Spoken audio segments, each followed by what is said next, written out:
Olá, meus irmãos, Deus abençoe a vida de vocês. Que bom que você visitou nosso canal mais uma vez, ou provavelmente nas nossas redes sociais, no Instagram ou então no Facebook, você teve acesso a esse vídeo. Estamos tendo uma oportunidade maravilhosa e temos tentado fazer isso quando os missionários estão aqui em nossa casa, na Gemil, na Agência Missionária Wesleyana. E temos aqui conosco hoje o pastor Fernando Neri, que é um grande amigo e é um missionário nosso aí de longa data, tem servido, tem dedicado, tem sofrido e tem também colhido frutos realmente da obra missionária, e tem sido resposta de oração, tem sido uma bênção aí para nós. E hoje nós vamos bater um papo rapidamente sobre ministério e vocação, sobre a Bolívia, sobre o nosso trabalho lá, e eu tenho certeza que você vai ser edificado com isso. Amém? Pastor Fernando, muita gente te conhece, mas é bom se apresentar outra vez, e assim aqueles que ainda não tiveram contato podem saber um pouquinho quem é você. Amém. Pai do Senhor, meus amados irmãos, eu sou o pastor Fernando Neri Soares e junto com a minha família estamos em Santa Cruz de la Sierra, Bolívia. Estivemos 9 anos na Argentina e agora já há 4 anos e meio em Santa Cruz de la Sierra, com o desafio de plantar a nossa amada igreja naquela cidade. E é um desafio novo, né? E graças a Deus, Deus tem prosperado aquele lugar. Depois de anos, né, em Formosa, trabalhando na Argentina, como que foi essa transição aí de sair de Formosa, que é a Argentina, mas está mais perto do Paraguai, e de repente ir para um outro contexto, né, e começar tudo de novo nesse novo contexto? É um grande desafio porque estivemos 2003, 2004 em Buenos Aires, depois retornamos 2007 para Formosa. Como você disse, fronteira com o Paraguai, e bem enraizada também a cultura paraguaia ali, e agora transferido em 2014, final de 2014, janeiro de 2015 chegamos em Santa Cruz, Bolívia, e são países, culturas muito diferentes. Então é necessário você começar de novo. Eu costumo dizer sempre que no campo missionário, transcultural, a experiência ela é relativa, porque a experiência que nós adquirimos ao longo dos anos na Argentina não ajudou em muita coisa na Bolívia, por ser um país muito diferente, com uma cultura muito diferente. E às vezes as pessoas que não têm essa noção do treinamento, e aí onde é importante, né, o treinamento, de que o que vai valer demais nessa hora é o treinamento, ou seja, contextualização outra vez, apesar de ser o espanhol, mas é um outro tipo de espanhol, né, com várias coisas regionais, né, que são diferentes, e tem que aprender tudo isso, e principalmente comida, lidar com o povo, isso é importante, porque não é só trocar de país e começar a fazer o mesmo, né? Tem que começar praticamente tudo de novo. Muitas pessoas pensam que pelo fato do idioma ser igual, então automaticamente facilita muito. O idioma facilita, claro, mas não facilita no relacionamento cotidiano, não facilita na adaptação à cultura e na interpretação da cultura. O contexto cultural argentino e o contexto cultural boliviano é muito diferente. Então, como você disse, eu acho que a capacitação, o tempo que nós tivemos aqui na Gemil, somos da terceira turma, 2003, é fundamental neste momento você rever na sua mente e mesmo nos livros aquilo que você aprendeu sobre contextualização e sobre a vida no campo transcultural. Verdade. Então, já que a gente está falando um pouco sobre isso, né, conta pra gente um pouco, né? É difícil, né, você contar tudo em alguns minutos, porque a nossa intenção não é ficar muito tempo, mas que seja um vídeo curto, mas com um bom conteúdo e com uma experiência maravilhosa. Então, até já dando um aviso para que você tenha acesso aos nossos vídeos e todo o conteúdo da Secretaria-Geral de Missões, da Gemil, é importante que você se inscreva no nosso canal, e como todos, né, que trabalham com o YouTube falam, não se esqueça de apertar aí no sininho para você receber as notificações. Mas já que a gente está falando um pouco sobre isso, né, conta pra gente um pouco sobre como que é a Bolívia, né?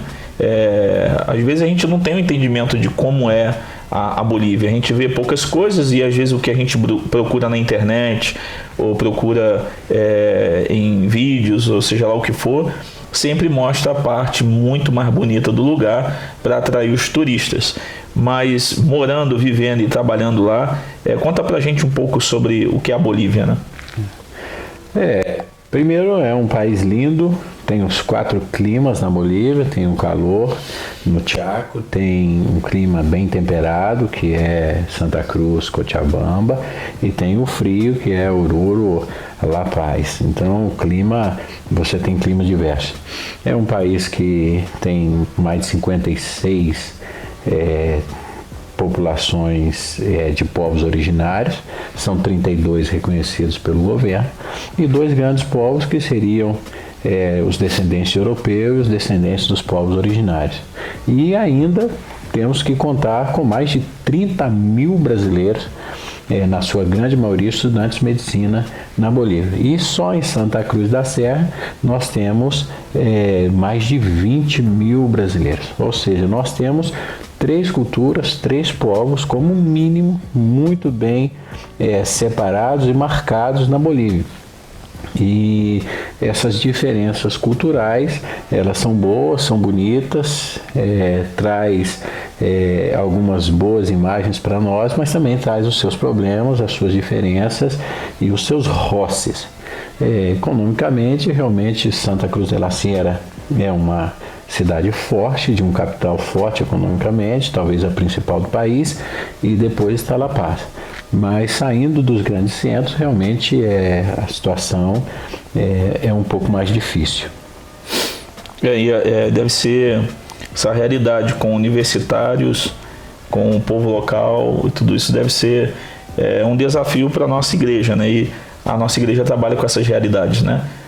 A realidade dos brasileiros, a realidade dos próprios bolivianos, e como que vocês têm conseguido trabalhar com isso, né? Na verdade, assim, Santa Cruz, né?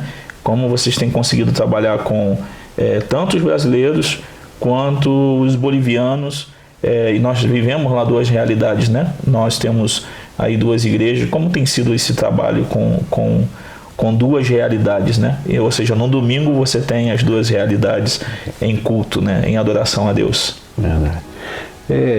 No começo a adaptação foi bem complicada. E para ser sincero, depois de 4 anos, estamos ainda aprendendo muita coisa. Quando nós chegamos, o alvo, a meta da igreja sempre foi estar com os bolivianos e plantar uma igreja para eles, mas nos deparamos ali com mais de 20 mil brasileiros somente na cidade de Santa Cruz e vimos a necessidade deles também. Porque, querendo ou não, na sua grande maioria são jovens e muitos, infelizmente, têm se perdido ali. E o desafio, como disse, grande, porque ao chegarmos, primeiro teríamos que nos readaptar à cultura brasileira, já há 9 anos não trabalhando e não lidando com o brasileiro, então tínhamos que readaptar a cultura e também adaptarmos e aprendermos da cultura boliviana. Como nós temos, como você disse, no domingo nós temos essas 2 realidades, o nosso culto pela manhã na igreja boliviana, o nosso culto à noite na igreja brasileira. Então, de manhã espanhol, à noite português, e realmente são 2 cultos diferentes, com povos diferentes, com intenções diferentes e com maneiras e formas de adorar diferentes. Mesmo no trabalho entre semanas, nossos GCs e os nossos cultos de estudo bíblico e oração, ele nos traz sempre esse desafio de você conseguir mudar, por assim dizer, o chip, né, de uma cultura para outra. E realmente tomou um bom tempo e, como disse, ainda estamos aprendendo a lidar com essa situação. E a família, né? As crianças, a escola, a gente sabe lá que tem suas dificuldades na área de ensino. As crianças têm sido abençoadas por Deus e estão estudando num lugar hoje que é favorável, né? E para a gente, né, que é missionário, a gente vive de qualquer jeito, né? Mas os nossos filhos, a gente tem essa preocupação para que não sofram tanto com essas mudanças que vivemos. E como tem sido para eles, né? Como tem sido para a família essa nova adaptação? Hoje já mais fácil, 4 anos e meio, mas na mudança foi muito difícil. Nós saímos, a Sarinha foi para a Argentina com 3 meses de idade, o Ezequiel nasceu lá, então eles nasceram na cultura argentina, não havendo quase brasileiros nem Formosa, então nós estávamos totalmente inseridos na cultura argentina. Eles aprenderam as primeiras palavras, foram para a escola dentro da cultura latina e argentina. Então quando foi época de mudar foi muito difícil. O Ezequiel, tendo essa consciência de ser argentino, ele chorou 1 ano de saudade dos seus amigos, da sua cidade, da sua terra. E então foi complicado. Mesmo a Sarinha, que um pouco mais calada, mas a gente via que ela sentia. E em alguns momentos sentimos mesmo a tristeza deles. Mesmo para nós, depois de tantos anos e havendo amado plenamente o país da Argentina, tivemos as nossas dificuldades, mas as crianças são, quem sabe, as que sofrem mais. E na questão da educação, graças a Deus, hoje nós conseguimos ter as crianças numa escola favorável e isso facilita um pouco também. Mas quando chegamos em Santa Cruz, nenhum dos dois falavam português, os dois falavam espanhol. E em Santa Cruz, com os brasileiros lá, que eles foram aprender o português. Então esse foi um outro grande problema, porque ao chegar lá, os amigos que nos cercavam de brasileiros não os entendiam muito. Então levou o seu tempo. Eu acredito que aí 2, quem sabe 3 anos para os nossos filhos estarem bem mais adaptados e bem tranquilos. É um desafio sempre, né, a realidade da família. E é claro que a gente não leva isso em conta em alguns aspectos, porque além das dificuldades das provas que eles têm, mas a gente nunca pede que tenham pena dos nossos filhos, né? Porque tem as dificuldades, tem os desafios, mas eles também têm a oportunidade de aprender uma língua nova. A cosmovisão deles é totalmente diferente de uma criança criada, um exemplo, no Brasil, e os nossos filhos estão acostumados com culturas diferentes, com línguas diferentes, tem uma cosmovisão diferenciada. Isso é um benefício para a nossa família, para os nossos filhos, porque muita gente olha e vê assim, que é um sacrifício enorme, e é um sacrifício, mas existem as bênçãos também de estar vivendo desse jeito. E uma delas, eu acredito que é muito forte, é a questão da forma de ver o mundo deles. É totalmente diferente de uma criança criada num ambiente só e falando uma só língua. Então existe bênção na criação dos nossos filhos, nessa dinâmica missionária, né, de viver num lugar para o outro, sem morada certa, sem coisa que é nossa hoje, mas pode não ser mais. A nossa vida sempre está dentro das malas e fica as coisas para lá, né? E eu acredito que eles têm sido beneficiados com isso, né? Claro, temos a tendência, ou melhor, o ser humano tem a tendência de sempre olhar e tomar o ponto negativo de todas as coisas. Certa vez, ouvindo um pregador americano, e ele dizia que o ministério tem as suas agruras, mas nós temos que aprender a desfrutar também dos benefícios, das benesses e dos privilégios que só o ministério no campo transcultural nos dá. E esse é um deles, como você disse, imaginar que os nossos filhos, eles foram e estão sendo educados no espanhol, eles falam fluentes, estão sendo educados também no português, eles estão fazendo inglês e ainda a escola pede que tenha um idioma originário. Então hoje eles estão estudando e aprendendo e falando 4 idiomas ao mesmo tempo. Conviveram na Argentina, convivem com brasileiros, convivem com bolivianos. Então essa adaptação, essa maleabilidade, essa flexibilidade de entender, de interpretar, de amar e principalmente respeitar as culturas, as diferenças culturais. Então, na realidade, eu creio que os filhos dos missionários, nossos filhos, têm um privilégio muito grande. Eu acredito que o privilégio é maior do que as dificuldades hoje. Isso é realmente algo que a gente que é bom compartilhar, porque quando a gente toma a decisão de ir embora, o pessoal sempre vê o que a gente vai perder, né? Mas Deus também preenche isso com coisas que são valiosas para todos nós, e isso é uma verdade realmente dentro do nosso coração. e como é lidar, né, também com a questão da mudança de câmbio, de dinheiro, né, de inflação nos dois países, porque o missionário, se tem inflação no Brasil, ele que está em outro lugar, ele sofre, porque isso afeta a igreja. Se a igreja perde a visão missionária, o missionário que está lá sofre. Então ele paga para que o dinheiro seja enviado e paga para tirar também o dinheiro lá, ainda tem a inflação do país.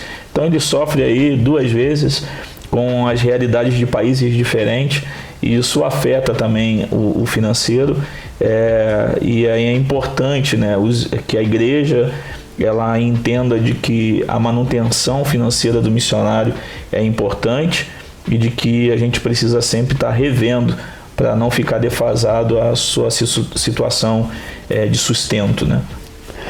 Para que você tenha uma ideia, Alex, quando estávamos na Argentina, por causa da crise argentina, o Brasil estava um pouco mais estabilizado naquela época, então o real se manteve, teve até alguma alta, o dólar estava controlado, e a Argentina com uma pequena crise, então o real ele valorizou muito em relação ao peso. Então nós chegamos à época de ter lá quase 5 por 1. Então isso beneficiava o missionário no sentido de que você tem um câmbio favorável e te facilita muitas coisas. Ainda que o país esteja em crise, esteja com uma inflação alta, o câmbio quase que compensa. Então você aprende a lidar com isso. Nós trabalhamos com 3 ou 4 câmbios na Argentina. Nós tínhamos que saber como funcionava o dólar no Brasil, o dólar no Paraguai, o Guarani e o peso argentino, porque todo o nosso movimento era feito no Paraguai, nosso movimento financeiro. Quando fomos transferidos para a Bolívia, chegamos lá, o câmbio está 1 e pouquinho, atualmente está 1,70. Ou seja, nós perdemos aí cerca de 40% do nosso salário. E nós não tivemos aumento de 40% de salário nessa transferência. Então, ainda que a Bolívia seja um país mais estável, mas os países latinos, de uma forma geral, são países dolarizados. E ao ser dolarizado, a crise no Brasil pegou em cheio a todos os missionários, em todos os campos do mundo. Mas nos países latinos dolarizados, afetou muito. Então nós tivemos uma queda no nosso salário de 40%. Então nós temos que nos adaptar. Não dá para você pedir um aumento de 40% à igreja brasileira, especialmente nessa crise. E a gente tem que aprender a viver, mas é muito importante que a igreja entenda isso. Entenda que é outra realidade, e ao estarmos todo o tempo dependentes do dólar, qualquer variação no Brasil afeta muito a economia do missionário, para bem ou para mal. Verdade, pode ser boa ou pode ser ruim. Justamente. Atualmente, como o Brasil ainda está passando esse mau momento, a dificuldade é muito grande. Agora, a gente tem vivido no Brasil, e não é novo, né? Porque, na verdade, a internet ela ressalta muito isso, ela apresenta essa questão, né, que eu vou falar sobre a questão do Evangelho, e hoje a internet contribui muito para expor muitas coisas. Tem hora que é bom, tem hora que é ruim, pelo mau uso da internet. Mas a gente tem vivido um tempo aqui onde você ouve o Evangelho, mas também tudo misturado, né, ao Evangelho, parecendo ser Evangelho, mas não é. O Thiago Vogt compartilhou com a gente no fórum, e aquilo ficou na minha cabeça, né, sobre a feijoada, né? O que tem pé de porco, orelha de porco, o que tem focinho de porco, mas não é porco, é feijoada. E às vezes a gente escuta muitas coisas que parecem ser o Evangelho, mas não é o Evangelho. E na Argentina, em Buenos Aires, né, eu via muito isso. A gente via muitas igrejas, mas pouca pregação do Evangelho de verdade. E a gente vive um tempo meio neopentecostal, igrejas que não são igrejas biblicamente, essa mistura de coaching, pastor, de mensagens de autoajuda, onde maqueia as escrituras sagradas e conta algo que não é verdade. Como que é a situação do Evangelho em relação a igrejas pregando o Evangelho em Santa Cruz e a recepção do Evangelho, né? A expansão dele em Santa Cruz. Como que é essa realidade? Porque os falsos profetas contribuem para que o Evangelho não seja pregado também, né? Essa é uma dificuldade e sem querer superestimar, mas às vezes no campo missionário estrangeiro é mais complicado ainda. Por quê? Porque tem-se que adaptar à cultura local. Mas a dificuldade maior é que nós vivemos extremos. Algumas igrejas não querem entender que há pontos positivos e favoráveis ao Evangelho na cultura, então eles simplesmente rejeitam a cultura local, se fecham dentro das quatro paredes, se fecham dentro da sua subcultura, e isso dificulta a pregação do Evangelho. E o contrário também é verdade. Muitas igrejas, pensando na aculturação, adaptar-se à cultura, não entendem que a cultura foi contaminada pelo pecado. Tudo foi contaminado pelo pecado. Então eu não posso simplesmente chegar em um determinado lugar e dizer que o missionário ele tem que se adaptar à cultura local. Na verdade, o que a igreja deve fazer e o que nós estamos tentando fazer, lembrando que numa divisão de 32 povos e 3 grandes culturas bem divididas, o que nós estamos tentando fazer é fazer uma leitura crítica da cultura. É fazer uma apreciação, talvez essa seja a melhor palavra, uma apreciação crítica da cultura. Ler a cultura, aprender a cultura, observar a cultura de acordo com os padrões do Evangelho, e aquilo que não confronta a verdade do Evangelho, nós absolvemos e a igreja se adequa. E aquilo que confronta a verdade do Evangelho, a igreja não pode se adequar, porque o Evangelho está sobre toda e qualquer cultura. Amém. Eu acho que isso é muito importante, né, se compartilhar, porque a gente corre o risco, às vezes, de achar que realmente aquele lugar está sendo alcançado pelo Evangelho e às vezes não está. Né? E como está hoje a nossa igreja em Santa Cruz, a igreja wesleyana hoje em Santa Cruz? Suas expectativas, qual é a situação dela, oportunidade de convocar novos obreiros, né? Quem sabe novos mantenedores, gente para contribuir em novos projetos. Então, um pouco aí de como está a nossa igreja, sua realidade, suas necessidades. Né? Atualmente, como você disse, estamos trabalhando com 2 igrejas. Estamos trabalhando com uma igreja em português, uma igreja brasileira, e estamos trabalhando com uma igreja espanhola, uma igreja boliviana. Isso só por questões estratégicas, não por nenhuma divisão racial, cultural, porque uma está de um lado da cidade, outra está do outro lado da cidade, então é inconcebível unir as duas. E graças a Deus, Deus nos abençoou ali, Deus tem nos abençoado. Hoje nós temos aí uma frequência média de 30, talvez um pouquinho mais de pessoas na igreja brasileira, e na igreja boliviana a mesma proporção.